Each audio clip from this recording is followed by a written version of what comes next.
Hola, ¿cómo están todos? Bienvenidos otra vez a este espacio llamado Charlas de Cuarentena en Diario Río Negro. Esta ocasión conversamos con Federico Furiase, economista, director del estudio EcoGo y profesor también en la Universidad de Itela. Gracias, Federico, por conversar con nosotros y con los lectores de Diario Río Negro. No, por favor, gracias a ustedes, es un placer. Bueno, Federico, queremos conocer cuál es tu sensación, tus percepciones respecto a la coyuntura, lo que estamos viviendo en la economía argentina y también a nivel global, habiendo transcurrido ya más de 3 meses desde iniciada la cuarentena, el confinamiento, y cuáles son tus perspectivas respecto a lo que ya pasó, pero también principalmente respecto a lo que viene, ¿no? Bueno, digamos, para ponerlo en perspectiva, lo que implica la pandemia a nivel meramente económico es un shock de oferta muy fuerte, donde tenés buena parte de la población global en cuarentena, con lo cual hay una disrupción en el canal de la oferta, que además genera pánico en los mercados financieros globales, incertidumbre, y un alto riesgo de que ese shock de oferta termine mutando en un shock de demanda, ¿no? Porque, digamos, se cortan los canales de producción, los ingresos, ahí eso le mete un problema al pago de salarios, con lo cual rápidamente este shock de oferta muta en un shock de demanda. Entonces acá hay una diversidad en términos de los espacios que tiene cada economía, macroeconómicos, para poder tratar de que ese shock de oferta no mute o mute de una manera más gradual en un shock de demanda, ¿no? Entonces tenemos a la Reserva Federal, a Estados Unidos con una capacidad ilimitada de emisión monetaria, de aumentar el déficit fiscal continuándose, financiándose a tasas muy bajas, y eso mantiene los engranajes de la economía en funcionamiento, a pesar de la cuarentena, que no zafa, digamos, del golpe en la economía, pero cuando uno lo mira desde la óptica de Argentina, no contamos con ahorro previo, no tenemos una moneda de reserva de valor, con lo cual la capacidad de emisión monetaria es limitada, porque hay un riesgo de inflación y de dólar, y por otro lado, no tenemos el mercado de deuda abierto, como sí lo tiene Chile, Brasil, Colombia, Paraguay, que han colocado deuda a tasas bajas, porque estamos en un contexto de default y de negociación de la deuda, con lo cual eso hace que este shock de oferta en Argentina represente un problema, digamos, más complicado, porque no hay manera de... El único canal de financiamiento que tenemos es la emisión monetaria. Además, Argentina, las autoridades políticas decidieron por ir por una cuarentena fuerte, desde el punto sanitario, que tiene toda la lógica, pero que claramente para eso necesitas complementarlo con una asistencia muy fuerte a nivel económico, y Argentina, una vez más, no contaba con ahorro previo, no tiene el canal de deuda para financiarse abierto en los mercados internacionales, y la capacidad de emisión monetaria para financiar el déficit es limitada, con lo cual eso implica que la caída va a ser muy fuerte y le pone incertidumbre al ritmo de la recuperación económica post-pandemia, el cual depende un poco, de, entre otras cosas, de cómo evolucione la negociación de la deuda. Con todo este panorama, ¿cómo ves la gestión de gobierno, ¿no? O sea, las medidas que han sido tomadas hasta ahora tienen más que ver con una cuestión de asistencia, en todo caso, en principio a los más vulnerables, después a las pymes, con distintas herramientas, todas tienen que ver con transferencias del Estado, ¿no? ¿Cómo, en este marco que mencionás, donde Argentina en todo caso no tiene ese colchón previo, cómo ves esa gestión y qué te parece que puede suceder, ¿no? Bueno, yo creo que el gobierno está haciendo lo que puede, teniendo en cuenta ese diagnóstico de que no hay ahorro previo, la moneda, el peso no es de reserva de valor y no tenemos el canal de la deuda, ¿no? Básicamente con estas líneas que tienen que ver con el pago de salarios que lo está haciendo el gobierno, de la nómina de salario para tratar de mantener el empleo, lo que tiene que ver con el ATP, eh, el plan de asistencia financiera, digamos, a los que están en la informalidad, lo que tiene que ver con el IFE, básicamente, los 10.000 pesos mensuales a las familias que están en la informalidad, y después lo que tiene que ver también con el crédito a tasa cero a monotributistas. Entonces, yo creo que la dirección es la correcta, pero claramente hay un problema de potencia y de velocidad en esa red de contención que el gobierno está haciendo en la dirección correcta, y me parece que eso está súper conectado y tiene que ver con que, claro, hay problemas de financiamiento del otro lado. Entonces, eh, digamos, me parece que la dirección es correcta, pero el tamaño y la velocidad no están en línea con lo restrictivo de la cuarentena a nivel sanitario, y los impactos económicos que eso genera.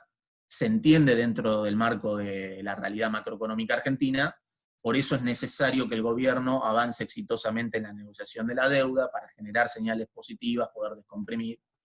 Fíjate que cuando al principio de abril, fines de marzo, el gobierno y el Banco Central quiso dar una señal de que los bancos desarmen, forzarlo a los bancos a desarmarle el IX, bajándoles la tasa para que vaya al canal del crédito, cuento esto como que es una manera fácil, digamos, de transmitir de cuál es el problema que tiene el gobierno, ¿no? No solamente ese dinero no viajó rápidamente por el canal del crédito, porque detrás del IX hay depósitos, porque hay ruido en términos de cuál va a ser el grado de incobrabilidad de esos créditos en esta situación, es decir, el canal del crédito está roto, y encima toda esa emisión monetaria que se generó te presionó en la brecha cambiaria. Claro. Y el Banco Central tuvo que dar marcha atrás y volver a esterilizar esos pesos. Entonces ahora estamos en un contexto donde hay financiamiento monetario para el déficit fiscal, y el Banco Central viene tratando de retirar por LELIX para contener la presión en la brecha, más allá de todas las regulaciones cambiarias que tenemos por el otro lado, ¿no? Pero es una situación muy difícil, y eso lo deja al gobierno en un corner muy, muy, muy difícil, digamos. De todas formas, el déficit fiscal aumentó muy fuerte, marzo, abril, estuvo en la zona de 0,7 punto del producto, mayo y junio va a seguir en esa zona, con lo cual, digamos, lo que deja la cuarentena a nivel macroeconómico es un agujero fiscal muy grande, porque se cae la recaudación por la recesión de la economía, hay una caída procíclica de la recaudación por la recesión, y un aumento contracíclico del gasto público por la red de contención que está haciendo el gobierno con el programa ATP, con el IFE y con el crédito para monotributistas. La pregunta que seguía justamente tenía que ver con lo que mencionaste recién acerca de la deuda, y la pregunta es, ¿qué opinás de la estrategia argentina, ¿no? Con todo lo que ya ha sucedido en estos pocos meses desde que inició la renegociación? Uno tal vez esperaba una negociación más corta, pero bueno, nos encontramos hoy todavía con la incertidumbre acerca de qué va a suceder después de haber recibido el apoyo explícito del Fondo Monetario, y cuando faltan otra vez un par de días para que venza el nuevo plazo que se había establecido, ¿no? ¿Cómo ves la propuesta argentina y qué crees que va a suceder? Bueno, yo creo que lo que está pasando es, sí, es verdad que se demoró más de lo pensado, digamos, y eso, de alguna manera, esa incertidumbre en torno a la negociación de la deuda y a los pagos con reservas de vencimiento de deuda que tuvimos hasta abril, donde se interrumpieron los pagos, le puso una presión fuerte al Banco Central, a la política monetaria, porque esa incertidumbre en el riesgo país también se vio reflejada en un aumento en la brecha cambiaria, y me parece que eso limitó mucho el marco de acción de la política monetaria, esa dilatación en los tiempos de la negociación de la deuda. Lo que estuvo pasando es que las puntas se están acercando. Guzmán en su primer propuesta, la propuesta valía en la zona de 40 a 41 de NPV, descontado al 10%. Hoy parecería ser que está en la zona de 50 más algún endulzante, que es lo que se está negociando ahora para tratar de arrastrar una masa crítica de acreedores y a partir de ahí tratar de llegar al umbral de las CACs para que no queden holdouts. Las puntas se están acercando, creo que todavía falta, y sobre todo esta última parte puede ser muy complicada en la negociación. Lo que yo creo es que Guzmán tuvo una postura fuerte, pero creo que el gobierno tiene que tener, digamos, un diagnóstico político de que está en un contexto muy favorable en términos, tiene una oportunidad bastante importante para cerrar exitosamente la negociación de la deuda, si tiene la decisión política de hacerlo y de convalidar los puntos de NPV que faltan para llegar al deal, si es que el deal puede estar en la zona de 55 o 56, porque me parece que más allá de lo que perderían ahorro de capital e intereses por esa mejora en el NPV, lo mejoraría con creces si resuelve exitosamente el tema de la deuda y a eso le anexa un programa económico creíble donde muestre cómo va a corregir el déficit fiscal y la emisión monetaria post pandemia, y eso puede traer una mejora en un mundo de mucha liquidez y tasas negativas, podría, digamos, mejorar en términos de baja en el riesgo país y darle una potencialidad interesante a la recuperación económica post-pandemia. Y me parece que ese debería ser el incentivo político, ¿no? Aprovechar la liquidez global, cerrar un canje que, digamos, te va a descomprimir fuerte el perfil de vencimientos, te va a dar 1 o 2 años de periodo de gracia para que vos puedas mostrar una consistencia fiscal, con lo cual yo creo que los incentivos políticos deberían estar alineados en esa dirección, ¿no? Yo creo que la sostenibilidad de la deuda depende más de tener una negociación exitosa de la deuda y un programa económico de consistencia fiscal y monetaria creíble que te baje el riesgo país y te potencie la recuperación económica, que de estar peleando 3 o 4 puntos de NPV en la negociación de la deuda. Que Y en plata además es poca bueno, diferencia, ¿no? Son 3.000 millones de dólares, que digamos, en proporción a lo que es el grueso de la deuda, se está exactamente, negociando yo es creo prácticamente que nada, ¿no?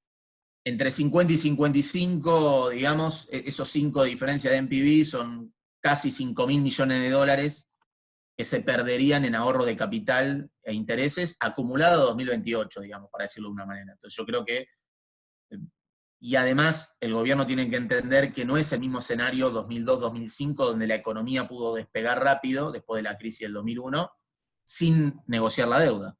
Porque claro, Claro. ahí tenías margen para aumentar el gasto público, para aumentar la recaudación, no tenías la inercia inflacionaria y la indexación de hoy, con lo cual podías emitir y reactivar la economía, la demanda de dinero no estaba tan golpeada, empezaba China con ese arrastre en la inserción en el comercio internacional que le dio un fuerte aumento a los precios de los commodities a partir del 2005-2006.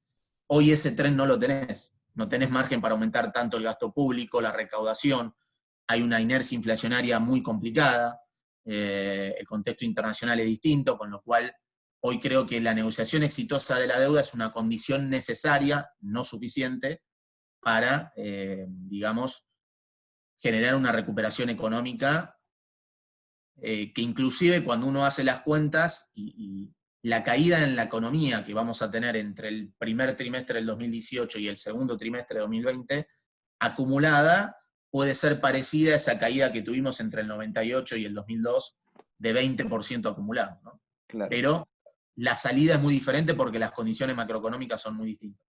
Recién mencionabas el tipo de cambio, ¿no? Y hoy nos encontramos con un panorama en todo caso, al menos 3 tipos de cambio. El tipo de cambio oficial, por el cual se negocian es el comercio exterior. Después tenés el turista, que es el que está atado al cepo, si querés, los $200 que están habilitados para ahorro. Y después tenemos los tipos de cambio libres, oscilando entre 110 y 125, dependiendo del canal. Y el Banco Central decidió restringir justamente los canales que no consumen reservas, ¿no? Y siendo además que el impuesto de este país, en todo caso, tal vez en términos de recaudación tampoco es tan significativo hoy y es un mercado muy chiquitito, ¿no? ¿Crees que hay margen para hacer una mini recomposición ahí y que el oficial se acerque porque el oficial luce atrasado, ¿no? En verdad. Y el otro Bueno, luce adelantado, ¿no? exacto. Ese es el problema que te genera la brecha. Es muy interesante ese punto, porque fíjate que vos tenés una situación donde en realidad el tipo de cambio oficial, cuando uno lo compara históricamente, el tipo de cambio real del dólar oficial de 70, eh, está en un nivel de 1,89, tomando como base 1 de diciembre de 2001, es decir, está Sí, 89% mejor que en diciembre de 2001, inclusive mejor que en la salida del cepo en 2015-2016, que estaba en 1,40, 1,50. Es decir, es un tipo de cambio real alto. que le da aire al sector externo, aún tomando el oficial. El problema es que con la brecha, con el dólar de la brecha en 110, ahí hay un problema, porque el exportador neto de retenciones recibe 45 y el dólar Claro. financiero está a 110, 115, entonces no hay incentivos a exportar. El importador tiene todos los incentivos a tomar pesos a tasas negativas contra la inflación y llevarse lo que se pueda al dólar oficial, y eso te genera un cuello de botella en la reserva del Banco Central, presión cambiaria, y te va licuando el superávit comercial. Entonces, claramente hay que bajar la brecha. Por eso es tan importante la negociación de la deuda. Si hay una negociación exitosa de la deuda, yo creo que la brecha podría bajar, y sobre todo porque te descomprime el dólar de la brecha. Fíjate que hoy Argentina, tomando el dólar de la brecha, está casi tan barata como en el 2002, Sí. en la salida de la convertibilidad, para tomar dimensión de que es un dólar de overshooting, el dólar de la brecha. Ahora, ¿cuál es el problema que tenemos? Si bien el tipo de cambio real oficial es competitivo, pero tenemos un problema de brecha, además tenemos un problema de desequilibrio monetario cambiario.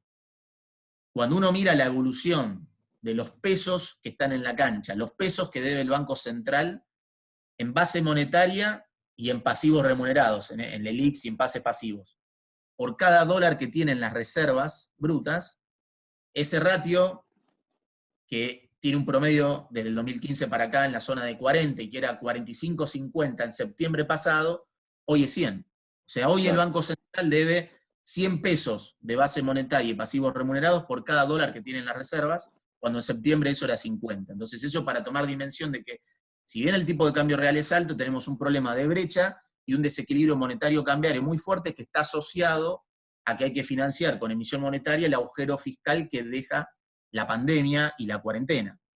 Por eso es tan importante una negociación exitosa de la deuda. El problema es que en estas condiciones, mientras no se resuelva lo de la deuda y tengamos toda esa emisión monetaria que no sabemos cómo va a terminar, mover rápido lo oficial para tratar de cerrar la brecha arriesga inflación, porque las expectativas no están coordinadas y no están ancladas. Entonces lo que Totalmente. necesitas es negociación exitosa de la deuda, un programa económico que muestre consistencia fiscal y monetaria y tenga respaldo político y credibilidad, que eso descomprima la brecha y ahí sí recién el Banco Central tendría más aire para mover el oficial. Aún así yo creo, con un Banco Central que está muy vendido en posiciones de futuro, el Banco Central va a tratar de aguantar lo máximo que pueda y tratar de mover el dólar oficial en línea con la inflación, ¿no? Y tratar de que la brecha baje con una negociación exitosa de la deuda. Ese sería, digamos, el camino virtuoso, ¿no? Que no está exento de riesgos. Si la negociación de la deuda sale mal, claramente ahí tenemos un problema porque todo este desequilibrio monetario cambiario, por más de que partimos de un tipo de cambio real alto, le podría seguir poniendo presión a la brecha y ahí tener un tema inflacionario, más allá que de corto plazo la inflación viene anestesiada por la recesión, porque la puja distributiva está muy contenida, hay recorte de salarios, porque hay congelamiento tarifario, y porque en el medio hay un aumento en la demanda de dinero precautoria, digamos. Es decir, Claro. hay una baja en la velocidad de circulación del dinero que permite tener de corto la inflación anestesiada, pero que no asegura que si no se hacen bien las cosas, termina en una aceleración de la inflación, ¿no? ¿Vos crees, ya pensando un poquito más en términos de macro global, ¿no? Digo, cuando uno mira lo que está sucediendo en el mundo, se pregunta si esto de verdad termina o de verdad recién está empezando, ¿no? Y si pones en ese marco todo lo que estamos hablando acerca de Argentina, la situación es todavía bastante más grave, ¿no? Porque tal vez esta situación se mantenga por mucho más tiempo del que uno esperaba. ¿Vos pensás que eso es así? ¿O esperás una post-pandemia rápida, inmediata? ¿O la post-pandemia la tenemos que pensar para 2021, 2022, 2023? Y creer que en todo caso 2020 ya está perdido y no hay nada que hacer. Porque tal vez algunos hablaban de septiembre, de octubre, y hoy nos encontramos con que hay muchos lugares en Argentina donde todavía se tiene que volver atrás en las fases de confinamiento. Estamos viviéndolo acá en Neuquén, ya pasó en Córdoba, aparecieron casos en Jujuy. Digo, de repente, cuando pareciera que empezamos a flexibilizar y a volver un poquitito, hay que retroceder, ¿no? Claro, yo creo que, digamos, esa es la incertidumbre, cómo va a evolucionar lo sanitario en función de cuándo esté la vacuna o cuándo surja algún tratamiento o cuándo se inmunice la población, y eso no lo sabemos bien, con lo cual yo pienso que va a haber idas y vueltas, con altas chances de rebrote en algún lugar o en algún lugar geográfico, tanto a nivel internacional como local, con lo cual, si bien esa incertidumbre está, lo que tiene que haber es un plan de salida, un plan de acción mientras esté la cuarentena y la pandemia y y un plan post pandemia. Eso tiene que estar, digamos, delineado lo antes posible para tratar que dentro de ese marco de incertidumbre total, poner un caminito de cierta certidumbre que permita, digamos, coordinar expectativas. Me parece que esa es la clave de lo que tendría que estar pasando a nivel económico en Argentina, Un poco lo vemos en Estados Unidos, donde ahí hay, si bien en lo sanitario hubo muchas idas y vueltas, digamos, hay una decisión de la Reserva Federal de Estados Unidos y del Tesoro de aumentar el déficit fiscal. Ahí el déficit fiscal puede terminar en 20% del producto, y la emisión monetaria que está haciendo la Fed para poner plata en el bolsillo de la gente, de las empresas, y mantener el canal del crédito, es muy fuerte, con lo cual, y eso está asociado al espacio macroeconómico que tiene. Y acá Claro. Argentina, claramente, como ese espacio macroeconómico es mucho más limitado, es mucho más difícil delinear ese programa de salida. Pero creo que eso debería estar más temprano que tarde, la negociación exitosa de la deuda y cómo se va a salir en el post-pandemia, en lo fiscal, en lo monetario, cómo se va a ir reactivando las economías y los sectores que pueden ir aflojando o flexibilizando la cuarentena, y me parece que eso tiene que estar a pesar de que tengamos una incertidumbre que va a seguir estando. Te pregunto, ¿qué opinás del caso Vicentín en todo caso, cómo interpretás la iniciativa del gobierno de emprender ese camino de expropiación en este marco, en todo este marco que estamos hablando, ¿no? Porque tal vez en otro contexto uno podría entender que el gobierno intente marcar una agenda y ir por un camino de este tipo, entendiendo también que dentro del gobierno hay sectores que son muy proclives a este tipo de políticas, pero tal vez en el medio de una negociación de la deuda y con toda esta incertidumbre que genera la propia pandemia, iniciar toda esta discusión con el sector privado y todas las repercusiones políticas y sociales que tiene, ¿no? ¿Cómo interpretas eso? Sí, por un lado, la diferencia como primer punto entre, claro, lo que suelen hacer en el protocolo internacional y que ha hecho Estados Unidos o Europa con empresas que están complicadas en una crisis es más un operativo de rescate, pero donde ahí es, la secuencia es transitoria, digamos, donde hay un plan de salvataje financiero a una empresa, el gobierno se puede quedar con una parte del equity y del capital de esa empresa, pero con una situación donde cuando se normaliza, devuelve esas acciones, la vende al mercado, gana plata, le devuelve plata al contribuyente por la plata que se puso en la asistencia financiera, y es un rescate transitorio. Una expropiación claramente mete mucho ruido en ese sentido y abre una puerta complicada para la señal al sector privado y al mercado en general, y claramente le mete ruido a la negociación de la deuda. Uno lo puede entender como que de alguna manera puede aumentar la exit yield o esta tasa de descuento que se usa para descontar la propuesta que están negociando el gobierno y los acreedores. Me parece que le mete ruido por ese lado. Entonces va a ser clave cómo evoluciona hacia adelante, ¿no? Si, eh, en esta diferenciación en lo que tiene que ver con una expropiación, con lo que tiene que ver con un rescate y un salvataje temporal para una situación financiera en particular. Federico. Eh, No, sí. te interrumpí, me vas a decir algo. No, digo, y por ahí atándolo, digamos, en lo que tiene que ver con la negociación de la deuda, fíjate que hay señales mixtas, porque también lo que pasó ayer, digamos, nos enteramos que el gobierno lo que va a hacer es licitar bonos en dólares ante este vencimiento puntual que tenemos de un bono en pesos en junio, donde hay tenencia de jugadores de afuera, de bonos en pesos, le va a dar un bono en dólares en agosto, con las mismas condiciones de lo que sería el canje legislación local, con lo cual, fíjate lo que son las señales mixtas, de alguna manera está dando un sweetener bilateral a un jugador importante y le da salida entregando un bono en dólares para un tenedor de deuda en pesos, que es un tenedor de afuera, para tratar de evitar presión en la brecha y por otro lado darle salida a este jugador que es importante en la deuda de pesos, pero que probablemente también sea importante en la negociación de la deuda en dólares. Claro. Entonces me parece que eso, como mostrar idas y vueltas en el marco de esta negociación de la deuda, ¿no? Claro. Donde Bueno, tenemos para los dos lados. estamos en manos del destino. Porque la verdad es una moneda al aire, ¿no? Esta negociación es una moneda al aire. Cuando uno siente que va cerrándose, aparecen. Bueno, Sí, hoy nos enteramos también de que la posición es un poco más rígida de los otros tres fondos que estaban negociando con el gobierno y da la sensación de que se estiraría al menos 10 días más después del plazo del viernes, ¿no? es que si el mercado está entendiendo que el gobierno tiene la decisión política de no defaultear porque entiende los costos, y bueno, ahí se van a poner más fuertes, sobre todo una vez que se dio el default, tienen la opción de acelerar la deuda, con lo cual esa es una amenaza. claro. Pero me parece que el gobierno está tratando de cerrar, ¿no? El problema es que, ¿cuál es el número que te permita cerrar con una adhesión del canje, con una masa crítica considerable, que después te permita arrastrar al resto y no tener holdouts, ¿no? Y ahí, ese es el partido, me parece que por el que va a costar, y no creo que se llegue en una primera vuelta.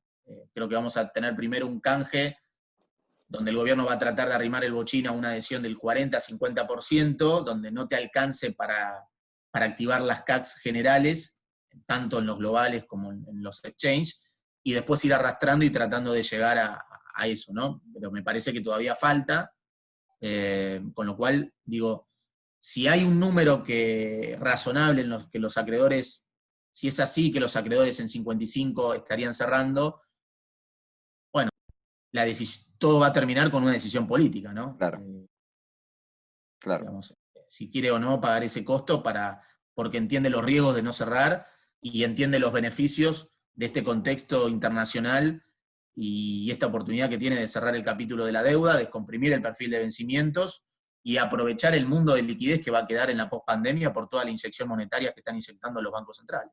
Claro. Federico, vas a participar la semana que viene de la Expo EFI, el Congreso Argentino, que habitualmente se realizaba en abril, y en esta ocasión va a ser toda la semana que viene a modo virtual. Río Negro va a ser ahí media partner también, así que contanos si querés breve de qué vas a hablar. ¿Cuál va a ser tu panel? Bueno, en principio, muy agradecido por tener esta oportunidad. Y sí, la visión va a ser un poco macroeconomía y finanzas, que es el tema en el cual trabajo. Un poco dar la idea de este contexto internacional en el que está Argentina y después plantear las dificultades y los desafíos macroeconómicos que tiene Argentina hacia adelante, un poco, digamos, tocando los temas monetarios, cambiarios, fiscales, cuál es la profundidad de la recesión, cómo puede ser la salida, en B corta, en U, cómo juega la negociación de la deuda en todo esto. Así que un poco, digamos, ir por ese lado. Qué bueno. Bueno, gracias por haber conversado con nosotros, ha sido un placer. Esperamos tenerte en alguna otra ocasión y desde ya, gracias pues, otra vez por estar con los lectores de Río Negro y por tu tiempo. No, por favor, un placer enorme. A disposición cuando quieras. Para mí es un placer y más estar ahí en conexión con Río Negro. Así que cuando quieras lo repetimos y estamos a disposición. Bueno, muchísimas gracias. Te Hasta mando luego. un abrazo. Saludos.